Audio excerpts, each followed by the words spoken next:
Good morning, everyone. Thank you for joining us and welcome back. I'm Steve. And I'm Scott.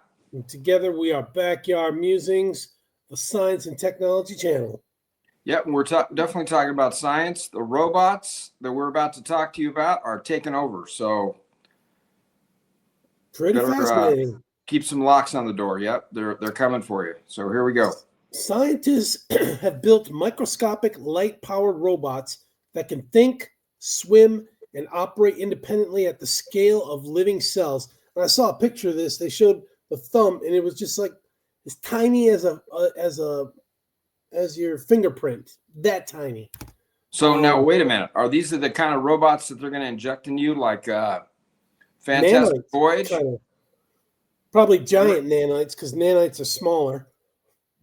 Yeah, something like that. Well, they need light, so there's no light in your veins.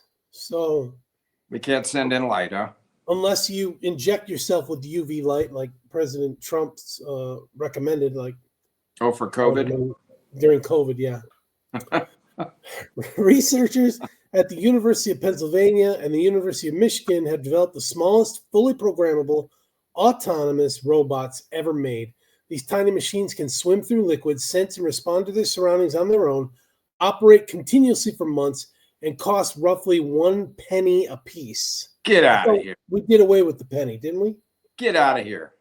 Hey, I'm just a messenger, man. Details of the work were published in Science Robotics and Proceedings of the National Academy of Sciences on December 10th, 2025. Would you like to know more? You can't buy anything for a penny anymore. Hey. Crazy. Maybe that's when you buy 10 million, it's a penny. Oh, okay. Yeah, the volume discount. Each robot is nearly invisible without magnification, measuring about 200 by 300 by 50 micrometers. No idea how big that is. That's small. Micrometer is small. Okay. 10 to the minus sixth. Okay. They are smaller than a grain of salt. Oh my gosh. Because they function at the same scale as microorganisms, the robots could eventually support new medical tools for monitoring of individual cells and enable new manufacturing techniques for building extremely small devices. Unbelievable. The robots are powered by light. So if you're a vampire, this is of no use to you. The robots are powered by light and contain microscopic computers. They can be programmed to follow intricate movement patterns, detect temperature changes in their immediate environment, and alter their direction based on those readings. Unlike earlier small-scale machines, these robots do not rely on wires, magnetic guidance, or external joystick-style control. That independence makes them the first programmable robots at this size that can truly operate on their own. Fascinating. Quote, we've made autonomous robots 10,000 times smaller, says Mark Miskin, assistant professor in electrical and systems engineering at Penn Engineering and the paper's senior author. Continuing with a quote, that opens up an entirely new scale for programmable robots, unquote.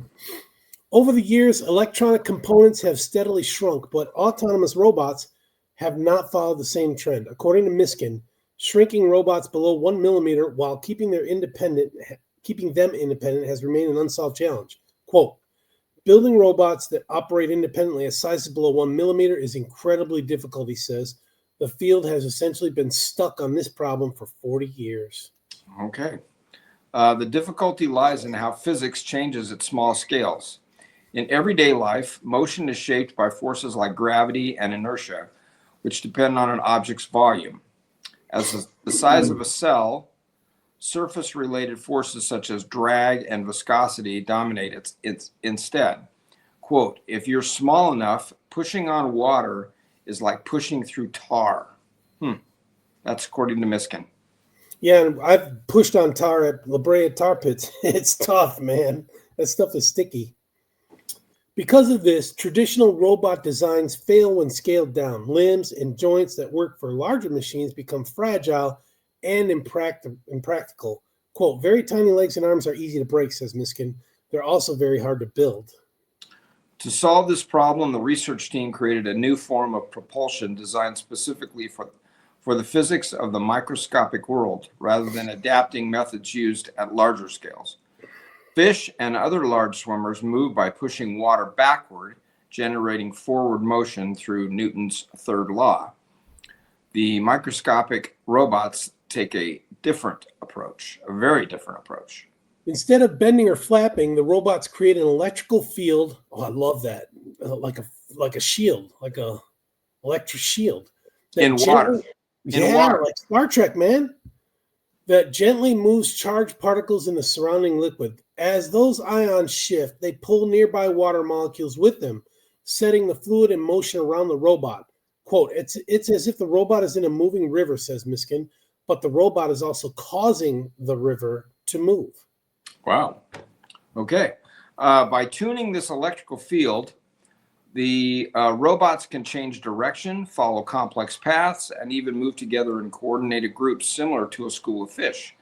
They are capable of reaching speeds of up to 1 body length per second. Now that's the body of the robot. Right. Which is micro. Yep. So it takes a little bit of time. Because this propulsion method relies on electrodes with no moving parts, the robots are highly durable, according to Miskin. They can be transferred between samples multiple times using a micro pipette without damage. Powered by light from an LED, the robots are able to keep swimming for months. Okay, cool. Autonomy requires more than movement. A robot must also process information, sense its surroundings, and power itself. All of those components must fit onto a chip measuring only a fraction of a millimeter. I guess, because they got to fit inside this robot, right? And the thing is as big as a piece of sand or salt or whatever. This challenge was addressed by David Blau's team at the University of Michigan. Blau's lab holds the record for building the world's smallest computer. When Blau and Miskin met 5 years ago at a Defense Advanced Research Projects Agency, DARPA, presentation, they quickly recognized how well their technologies fit together. Quote, we saw that Penn Engineering's propulsion system and our tiny electronic computers were just made for each other, says Blau. Turning that idea into a working robot, however, required years of collaboration. One major obstacle was power. Quote, the key challenge for the electronics, Blau says, is that the solar panels are tiny and produce only 75 nanowatts of power. That is over 100,000 times less power than what a smartwatch consumes. Put that in perspective, I guess. Cool. To operate under such constraints, the Michigan team designed specialized circuits that function at extremely low voltages, reducing power consumption by more than 1,000 times. Space was another limitation. The solar panels occupy most of the robot's surface, leaving little room for computing hardware. To address this, the researchers redesigned how instructions are stored and executed. Quote, we had to totally rethink the computer program instructions, Blau explains, condensing what conventionally would require many instructions for propulsion control into a single special instruction to shrink the program's length to fit in the robot's tiny memory space. Together, these advances resulted in what the researchers described as the first sub-millimeter robot capable of real decision-making. To their knowledge, no previous robot of this size has included a complete computer system with a processor, memory, and sensors. This achievement allows the robots to sense conditions and act independently. They're going to take over the world, man. This is like nanites. I'm serious. Each robot is equipped with electronic sensors that can measure temperature with an accuracy about 1/3 of a degree Celsius. This enables them to move toward warmer areas or report temperature readings that can serve as indicators of cellular activity, providing a way to assess the health of individual cells. Communicating that information required a creative solution. Quote, to report out their temperature measurements, we designed a special computer instruction that encodes a value such as the measured temperature in the wiggles of a little dance the robot performs. Okay. And this is according to Blau. Quote, continuing with the quote, we then look at the dance through a microscope with a camera and decode from the wiggles what robots are saying to us. It's very similar to how honeybees communicate with each other. Okay. Yeah, that is cool how they like wiggle their butts. Yeah. The robots are programmed using pulses of light, which also supply their power. Each robot has its own unique address, allowing researchers to assign different programs to different units. Quote, this opens up a host of possibilities, Blau adds, with each robot potentially performing a different role in a larger joint task. The current robots represent a starting point rather than a finished product. Future versions could include more advanced programs, higher speeds, additional sensors, or the ability to function in harsher environments.